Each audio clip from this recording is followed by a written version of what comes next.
nós vamos fazer uma viagem no passado. Nós vamos falar do aniversário de um dos livros mais importantes, se não o mais importante da nossa era, que é o Livro dos Espíritos.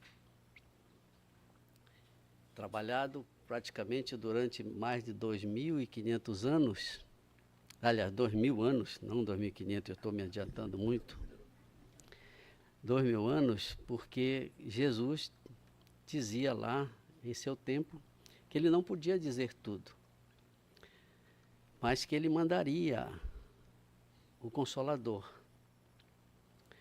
E isso, passaram-se todos esse tempo, e finalmente a espiritualidade nos entregou essa obra maravilhosa que nós temos sempre que reverenciar, pelo fato de que ela traz tudo de importante para o ser humano. Nós vamos lembrar na história que sempre houveram médiuns, não é? Desde 4.000 anos que a gente tem notícias, existiam as pessoas que tinham mediunidade, claro. E essas pessoas, inclusive, os oráculos, as pitonisas, elas assistiam os imperadores, os governantes dessa época, com as suas informações que recebiam no plano espiritual. A Bíblia mesmo está cheia desses relatos. Cadê meu controle aqui? Não está aqui.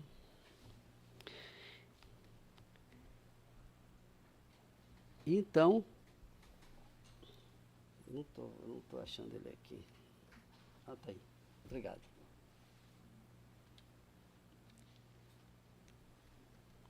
Então, esse tempo todo passou e nós chegamos, antes desse período de luz, nós chegamos na Idade Média, onde os médiuns foram massacrados.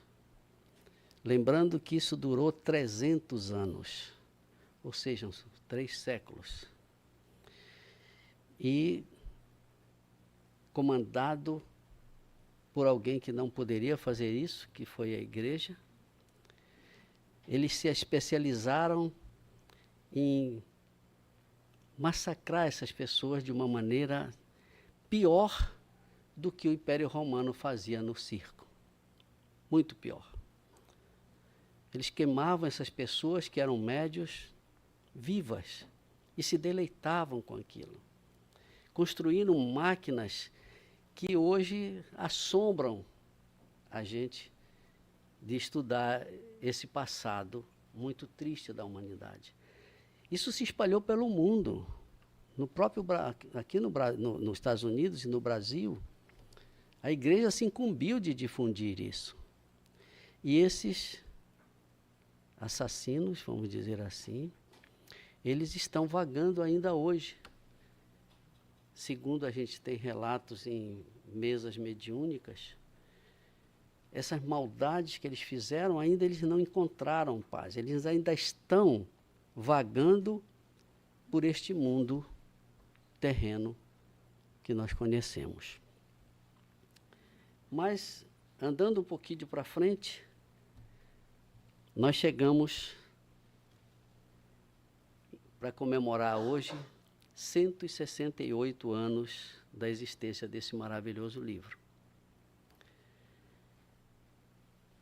E aí nós temos um professor de ciências que investigou as mensagens dos espíritos para fundar uma religião na Paris do século XIX. Vejamos como tudo isso aconteceu. A história começa aqui neste país. Em Hydesville, uma pequena comunidade distante um pouco de Nova York, tinha se mudado para lá uma família cujo sobrenome era Fox. Isso em 1848. Esse ano, pelos historiadores, é considerado o marco do espiritualismo moderno, movimento que precedeu e preparou o advento da doutrina espírita. E como começou isso? Exatamente na casa dos Fox. Então, esses fatos foram considerados fenomenologia espetacular, insistente e ostensiva comunicação entre os dois mundos da existência. Vamos explicar melhor em seguida. E daqui isso se espalhou. Veja que nós estamos em 1848. As comunicações eram difíceis. Já estavam surgindo os navios a vapor, mas interessante notar que muitas pessoas nessa época ainda preferiam os navios à vela para você ir dos Estados Unidos à Europa. Normalmente levava um mês, às vezes mais, porque você dependia muito do vento. Mas a coisa foi se espalhando do que estava acontecendo na casa dos Fox. Inclusive, elas foram para a Inglaterra, e da Inglaterra ficou mais fácil isso se difundir pela Europa toda. Como nós dissemos antes, essas manifestações mediúnicas são de todos os tempos e de todos os lugares. Mas qual a importância das irmãs Fox, que eram 3 médiuns fabulosas? Foi elas serem despertadas para a comunicação com o plano espiritual. Claro que, intuitivamente, elas estavam em sua casa, que nós vamos mostrar aí uma imagem, que era esta casa aqui. Infelizmente, depois ela foi mudada de lugar, mas pegou fogo, e eles hoje lá, eles fizeram apenas um memorial em homenagem a essas irmãs. Pois bem, o que acontece? Quando elas se mudaram para lá, diziam que aquela casa era mal assombrada. Já tinham passado várias pessoas por lá e logo se mudavam. Elas então, como havia vantagem para eles comprarem na época a casa, eles se mudaram. Mas o que acontece? Durante o tempo todo, eles ouviam ruídos, batidos, mudança de objetos, de lugar, móveis que saíam dos lugares, e a menor das irmãs resolve um dia desafiar aquilo que estava acontecendo. E ela então fala com algo que ela não conhecia e diz: eu vou bater palma, e se você estiver me entendendo, você me responda da mesma maneira. Eu vou bater uma palma, que é uma pergunta, e você me bate com 3 dizendo se é sim ou se não. E aí ela faz exatamente isso. Ela bate palma e aquela, vamos chamar assim, a entidade se manifesta respondendo para ela. Então, por que isso é importante? Porque é uma etapa em que começa a maneira como se comunicar mais facilmente com a espiritualidade. Se nós fôssemos falar tudo sobre essa história, nós daríamos umas 3 palestras, mais ou menos, né, Marisa? E aí nós temos um relato de um livro famoso de Arthur Conan Doyle, que é a História do Espiritismo. Este nome eu acho que lembra alguns, é o autor de Sherlock Holmes, que muita gente conhece as histórias policiais, principalmente do Sherlock Holmes. E ele era um grande escritor e escreveu exatamente a história do espiritualismo. E ele diz o seguinte: interessante anotar que na noite daquela mesma data em que esses fenômenos começaram, naquela mesma data histórica, Andrew Jackson Davis, outro importante médium que precedeu o moderno movimento espiritualista, registrava em seu diário uma mensagem então enigmática, ao mesmo tempo que profética. E ele relata o seguinte: esta madrugada, diz o médium, um sopro quente passou pela minha face e ouvi uma voz suave e forte dizer: irmão, um bom trabalho foi começado. Olha, surgiu uma demonstração viva. E ele fica pensando no que queria dizer aquela mensagem. Mas muito importante, porque a espiritualidade estava comandando aquilo, estava acompanhando aquilo. E aí nós vamos viajar para Paris do século XIX, onde nós temos o relato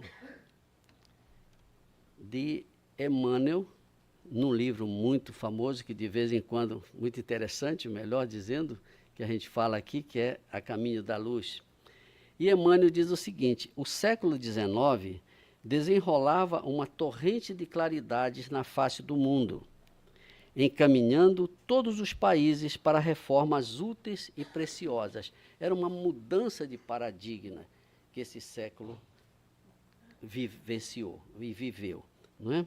Mas nós temos também um outro, olha aí a Paris bela,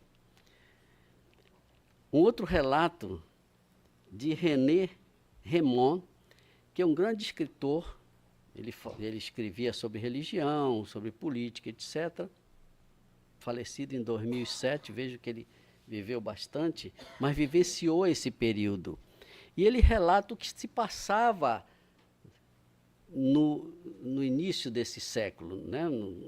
Nos movimentos que aconteciam. Ele diz o seguinte: esse século pode ser chamado o século das revoluções, porque nenhum até agora foi tão fértil em levantes, insurreições, guerras civis, ora vitoriosas, ora esmagadas.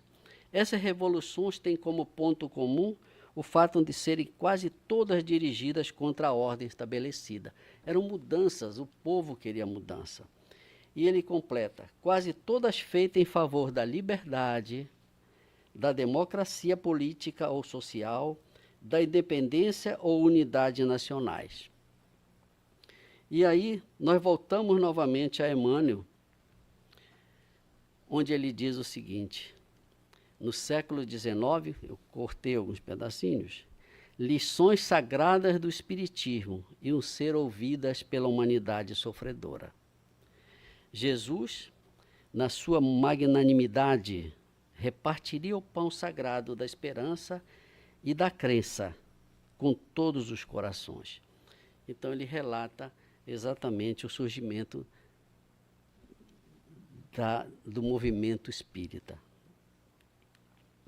E aí, nós vamos continuar ainda em Paris, porque o fato se espalhou da comunicação, da maneira que elas se comunicaram, isso foi se espalhando, mas começaram a haver mudanças. Em princípio,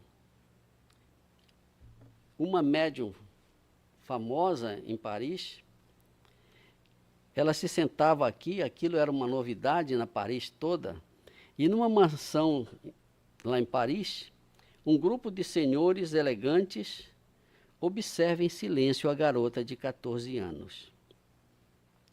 Vamos ver uma outra imagem. Ela se chamava Julie Baudin. Ela está sentada em frente a uma mesa redonda e segura um estranho objeto. Uma cesta, que nós colocamos aí em cima, eu devia colocar embaixo, mas já ficou aí em cima, não tem problema. Uma cesta com um lápis encaixado na borda que risca letras em espiral. Cada palavra é analisada atentamente por um dos homens que nós vemos aí à direita, que é Hippolyte Léon Denisard Rivail. Vejam, aqui já há uma mudança de comunicação. O que aconteceu antes dessa maneira escrita, dela escrever? Foram as mesas girantes, aí nós temos em francês. O que acontecia? As pessoas se sentavam e ainda pode acontecer isso se as pessoas quiserem fazer, mas tem alguns perigos de ser feito isso. Colocavam suas mãos em cima da mesa e faziam perguntas. E a mesa respondia da maneira como as irmãs Foxes fizeram a comunicação.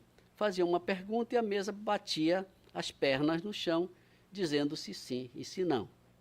Mas logo isso evoluiu e foi para essa cesta, onde essa médium colocava as mãos em cima da cesta, as perguntas iam surgindo e a escrita ia surgindo sobre o que era perguntado.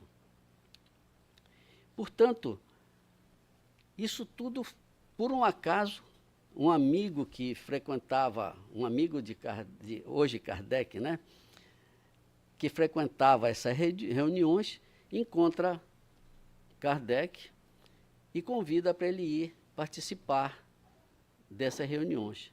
E aí, então, é quando ele, como cientista e observador, ele passa, então, a dizer, não, aqui não é só algo simples, não. Tem coisa muito mais profunda para ser examinada. Porque a espiritualidade estava fazendo esse caminho. E aí, então, ele começa a prestar atenção, como eu disse, sobre cada coisa que estava acontecendo. E a garota, então, ela parece não saber porque os adultos olham para ela tão concentrados. Volta e meia ela ri e faz algum comentário engraçado. Suas mãos, porém, desenham no papel frases que em poucos meses irão fundar uma religião, que foi o Espiritismo.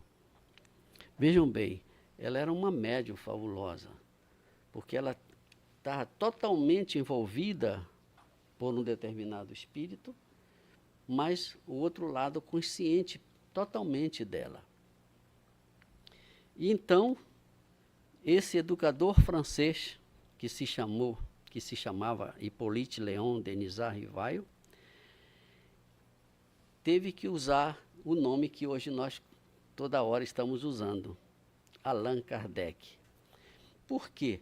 Porque quando ele escreveu o primeiro volume do Livro dos Espíritos, ou melhor, colocou em ordem o que ele questionava, surgiu um problema. Ele tinha muitas publicações, porque ele era um literato, ele era um pedagogo, e ele não poderia colocar o nome dele no livro, porque ele tinha outras obras. E como ele sempre disse, a obra não é minha, a obra é dos espíritos. E aí um determinado espírito, se não me falha a memória, chamado Ayrton, não tenho certeza, ele diz para ele, não, você tem que se chamar Allan Kardec, porque esse era o seu nome quando você era um sacerdote druida nas Galhas. E aí ele aceita e passa, então, a assinar como Allan Kardec os livros que depois surgiram, como nós vamos ver depois. E aí, isso tudo sob o comando do Espírito da Verdade. Vejam que muitas vezes a gente diz Espírito de Verdade. Não, Espírito de Verdade, os Espíritos são verdadeiros, né? Mas é o Espírito da Verdade, porque isso está no Evangelho de João, que reporta exatamente isso. Eu mandarei, quando Jesus diz, eu mandarei o Espírito da Verdade. E com isso se inicia, portanto, uma nova era no âmbito do conhecimento das leis que regem o universo e a alma humana. Vejam a importância desse livro. Esse livro alarga horizontes na compreensão das palavras de Jesus, renovando esperanças na conquista da vida eterna através da reencarnação. E ainda viajando no tempo, nós temos essa imagem aí desse edifício lá em Paris, que era como se fosse hoje um shopping, onde tinham lojas, tinham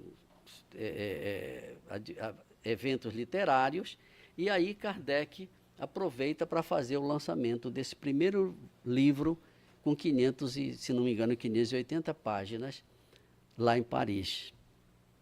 Ele se chama Palais Royal. Isso, como eu disse no início, há 168 anos. Esse livro foi publicado em 18 de abril de 1857.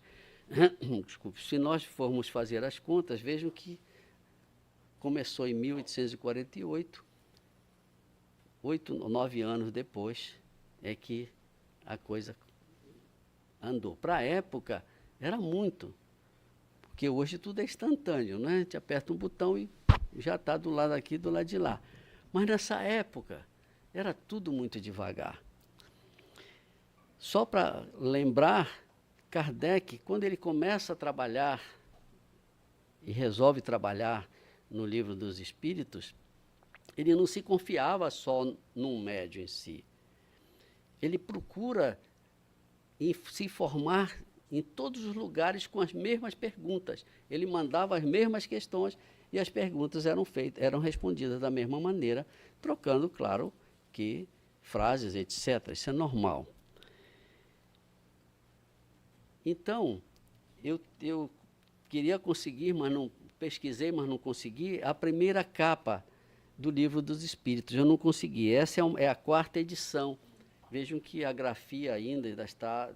Era porque as impressoras eram totalmente diferentes do que é hoje eletronicamente, não é? Era difícil trabalhar com os modelos da impressão. E aí nós temos uma afirmação que está no prefácio desse livro, que os Espíritos dizem o seguinte: o Livro dos Espíritos, isso é muito importante para nós que estamos aqui estudando, não é um livro para ser lido como entretenimento. Não é um livro qualquer. É a base do edifício espírita. Portanto, esse livro vem responder às dúvidas que as pessoas têm e são respondidas com toda a maestria sobre a imortalidade da alma, a natureza dos espíritos e as leis morais. Aqui nós temos uma outra reprodução já moderna do livro dos Espíritos, que eu coloquei para chamar a atenção mais desse ramo da videira, que foi um desenho também feito pela espiritualidade para ilustrar o Livro dos Espíritos. E essa gravura, portanto, remete ainda ao Evangelho de João, quando ele diz que Jesus diz o seguinte: eu sou a videira, vós os ramos.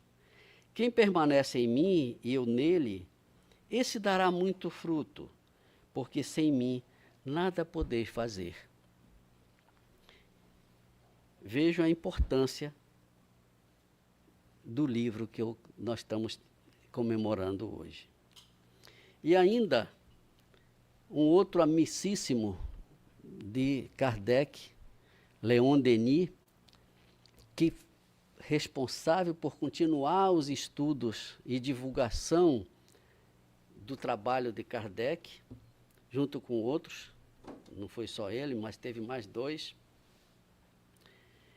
Ele diz o seguinte: com o Livro dos Espíritos, Allan Kardec convoca o homem à sua reforma interior pelo entendimento das razões do ser, do destino e da dor.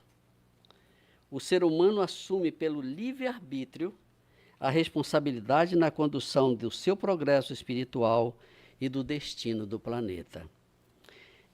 Essas 3 palavras, ser, do destino e da dor, é um dos livros escrito por Leon Denis.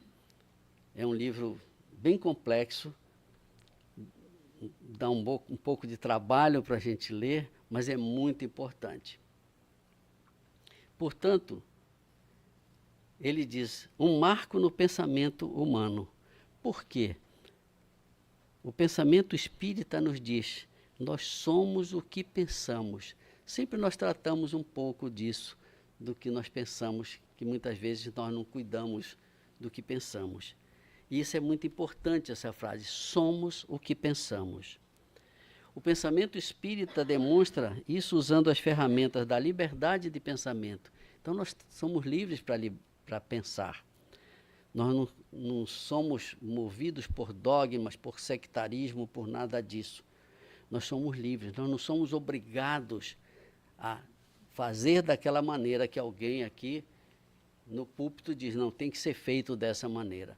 Não é por aí.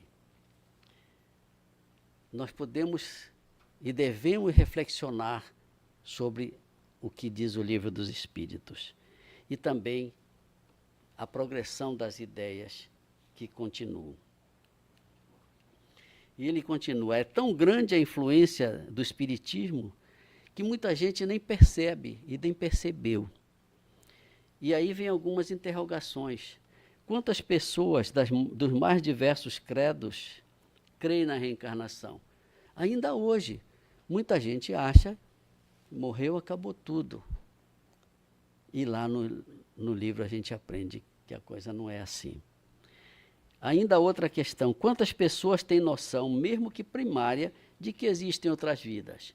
Quando a gente diz, olha, você já nasceu várias vezes e você está vivendo mais uma outra, muita gente diz, não, isso é história, né? Principalmente aquelas pessoas que querem se intelectualizar demais e acham que a coisa é só matéria.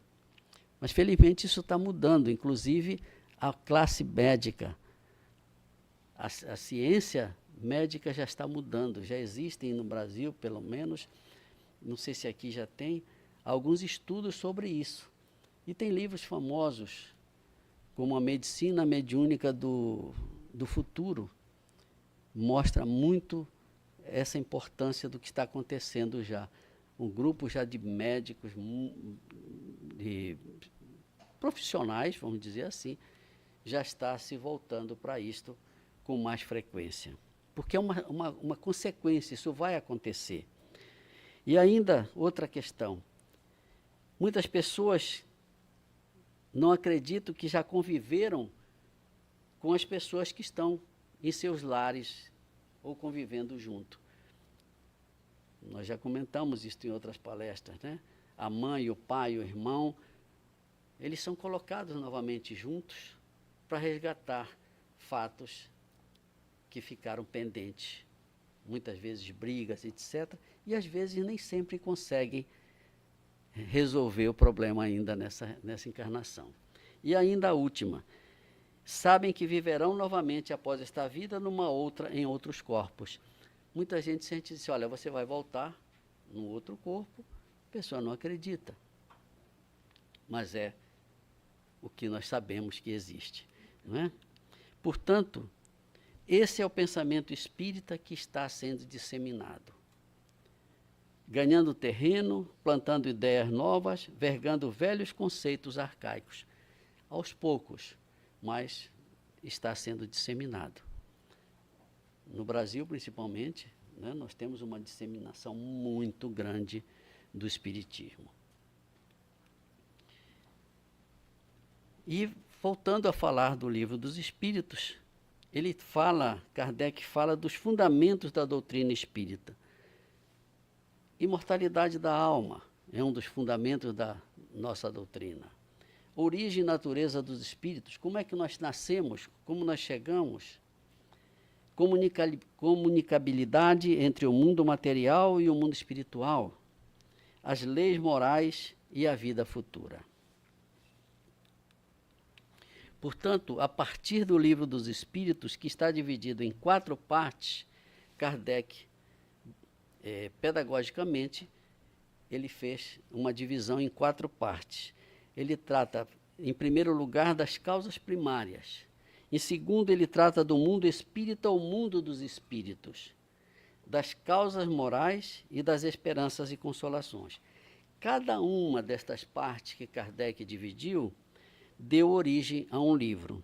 Nós não colocamos em ordem apenas por causa da sequência das causas primárias, na primeira delas, como nós falamos há pouco, que deu o 5º livro, que é a Gênese. Mas o primeiro foi o dos Espíritos. Em segundo lugar, muitas vezes a gente pensa que é o Evangelho segundo o Espiritismo. Não. É o Livro dos Médiuns, que foi o segundo livro que Kardec preparou com a espiritualidade. O terceiro é o Evangelho segundo o Espiritismo. O quarto é o Céu e o Inferno e a Gênese, que vem das causas primárias. É muito importante nós lermos essa coleção toda. Depois Kardec escreveu ainda obras, depois que ele morreu, apareceram obras na Revista Espírita, etc, etc. Tem muita coisa para ser lida. Mas se nós conseguirmos, pelo menos, ler estes 5, já está de bom tamanho. Mas tem muito estudo aí pela frente. Portanto, ao publicar o Livro dos Espíritos, Allan Kardec legou-nos a base de um conhecimento dinâmico que é considerado o alicerce de um edifício que nunca está completo. Vejam, nunca está completo, porque ainda tem muita coisa para se aprender. E aí nós temos muitas obras do pensamento espírita, como os livros de André Luiz. Vejam a coleção toda do André Luiz, é fora de série. Tem muita coisa ali.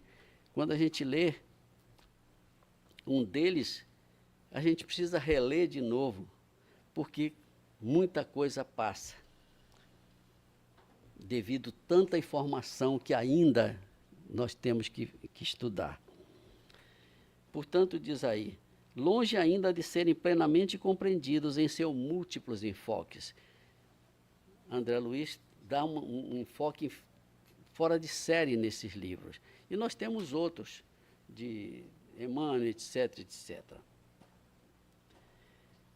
Portanto, na obra que nós estamos comentando agora, Kardec nos diz o seguinte: ninguém se iluda.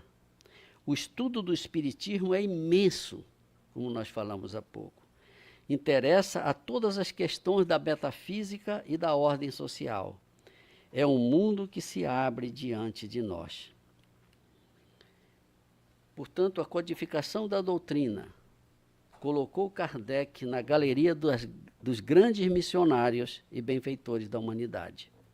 Sua obra é um acontecimento tão extraordinário como a Revolução Francesa.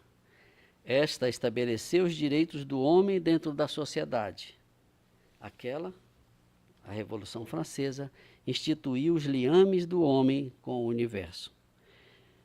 Deu-lhes as chaves dos mistérios que assoberbavam os homens, o Livro dos Espíritos, no caso, dentre eles o problema da chamada morte, os quais até então não haviam sido equacionados pelas religiões. E hoje isso é provado com os livros escritos e experiências de fenômenos de quase morte, né? Mas a missão de Kardec, como havia sido prognosticada pelo Espírito da Verdade, era de escolhas e perigos. Ele havia sido prevenido do que ia acontecer, pois ela não seria apenas de codificar, mas principalmente de abalar e transformar a humanidade. Ele dizendo tudo aquilo, abala e transforma, onde as pessoas vinham de uma crença totalmente diferente, arraigada em dogmas, em filosofias outras, e quando ele entra com tudo isso, é um choque para as pessoas. Portanto, a missão foi-lhe tão árdua que, em nota, ele escreve, em 1º de janeiro de 1867, Kardec referia-se às ingratidões de amigos. Ele foi prevenido. Os amigos que ele cultivava se tornaram ingratos. Ódios de inimigos, as injúrias e as calúnias de elementos fanatizados. Esse é o grande problema da humanidade. E a gente está vivendo ainda isso. O fanatismo em relação às religiões. Entretanto, ele jamais esmoreceu diante da tarefa. Kardec, naquela triste manhã de abril de 1860, estava exausto, acabrunhado, fazia frio em Paris. muito embora a consolidação da Sociedade Espírita de Paris, que ele criou, e a promissora venda dos livros, o dinheiro escasseava. Mas a obra gigantesca que os espíritos superiores lhe haviam colocado nas mãos, ele apenas já estava começando a ter dificuldade, mas a espiritualidade, a gente lê em outros relatos, que nunca iam deixar faltar a parte material. E ele continua, a pressão aumentava, cartas sarcásticas volumavam-se à mesa, mandavam cartas para ele aos montes, criticando. Quanto mais desalentado se mostrava, de repente chega até ele a sua esposa, que chamava Madame Revail, e ele carinhosamente chamava para ela de a Doce Gabi. E entrega uma certa encomenda cuidadosamente apresentada. O professor, então, abre esse embrulho, encontra uma carta singela e leu. Senhor Allan Kardec, respeitoso abraço. Com a minha gratidão, remeto-lhe o livro anexo, bem como a sua história, rogando-lhe, antes de tudo, prosseguir em suas tarefas de esclarecimento da humanidade, pois tenho fortes razões para isso. Sou encadernador desde a meninice, trabalhando em uma casa desta capital. E ele vai contar agora, então, a sua história. Há cerca de 2 anos casei-me com aquela que se revelou minha companheira ideal. Nossa vida corria normalmente e tudo era alegria e esperança. Quando, no início deste ano, de modo inesperado, minha Antoinette partiu desta vida, levada por sorrateira moléstia. Namorava diversas vezes o Senna e acabei planejando o suicídio. Seria fácil, ele dizia, não sei nadar. Meu desespero foi indescritível e julguei-me condenado ao desamparo extremo. Sem confiança em Deus, sentindo as necessidades do homem e do mundo e vivendo com as dúvidas aflitivas de nosso século, resolvera seguir o caminho de tantos outros ante a fatalidade. A prova da separação vencera-me, e eu não passava agora de trapo humano. Faltava ao trabalho e meu chefe, reto e ríspido, ameaçava-me com a dispensa. Minhas forças fugiam. Sucediam-se noites de insônia e dias de angústia. Em madrugada fria, quando as preocupações e o desânimo me dominaram mais fortemente, busquei a ponte Marré. Olhei em torno, contemplando a corrente, e, ao fixar a mão direita para tirar-me, toquei um objeto algo molhado, que se deslocou da amurada, caindo-me aos pés. Surpreendido, distingui um livro que o orvalho umedecera. Tomei o volume nas mãos e, procurando a luz mortiça do poste vizinho, pude ler, logo no frontispício, entre irritado e curioso. E ele leu: esta obra salvou minha vida. Leia com atenção e tenha bom proveito. Aloha. Estupefato, li a obra, o Livro dos Espíritos, ao qual acrescentei breve mensagem, volume esse que passo às suas mãos abnegadas, autorizando o distinto amigo a fazer dele o que lhe aprouver. Ainda constava na mensagem agradecimentos, etc., a data e o remetente. E voltando a Kardec, ele desempacotou o exemplar e viu que era um exemplar do Livro dos Espíritos, ricamente encadernado, cuja capa estavam as iniciais do seu pseudônimo, e na página do frontispício, levemente manchada, leu com atenção não somente a observação a que o missivista se referia, mas também outra em letra firme. E lá estava escrito: salvou-me também. Deus abençoe as almas que cooperaram em sua publicação. José Perrier. Após a leitura da carta providencial, o professor Rivail experimentou nova luz a banhá-lo por dentro. Aconchegando o livro ao peito, raciocinava não mais em termos de desânimo ou sofrimento, mas sim na pauta de radiosa esperança. Era preciso continuar, desculpar as injúrias, abraçar o sacrifício e desconhecer as pedradas. E diante de seu espírito turbilhonava um mundo necessitado de renovação e consolo. Allan Kardec levantou-se da velha poltrona, abriu a janela à sua frente, contemplando a via pública, onde passavam operários e mulheres do povo, crianças e velhinhos. O notável obreiro da grande revelação respirou a longos haustos e, antes de retornar a caneta para o serviço costumeiro de todos os dias, levou o lenço aos olhos e limpou uma lágrima. E para concluirmos, se aplicarmos 100 anos da nossa vida examinando o conhecimento geral à luz do Livro dos Espíritos, os 100 anos serão insuficientes para penetrá-lo na sua totalidade, já que ele é como a seiva e a síntese da cultura universal, que só daqui a muito tempo o homem entenderá em toda a sua profundidade. O Livro dos Espíritos nos trouxe um novo tempo para o pensamento humano, uma visão cósmica da vida com novos sentidos e significados dentro da ordem universal. Fez eclodir uma mudança no comportamento humano. Hoje não temos dúvida de que somos nós que realizamos a nós mesmos. E que somos, hoje, o que fizemos de nós ontem. Que o hoje é o futuro de um passado construído por nós. Passado em que idealizamos as realizações do que somos hoje. E que amanhã seremos o que nos programarmos para ser a partir de hoje. Lembrando que esta programação se dá em primeiro lugar através do que nós pensamos. Muito obrigado. Que Deus abençoe.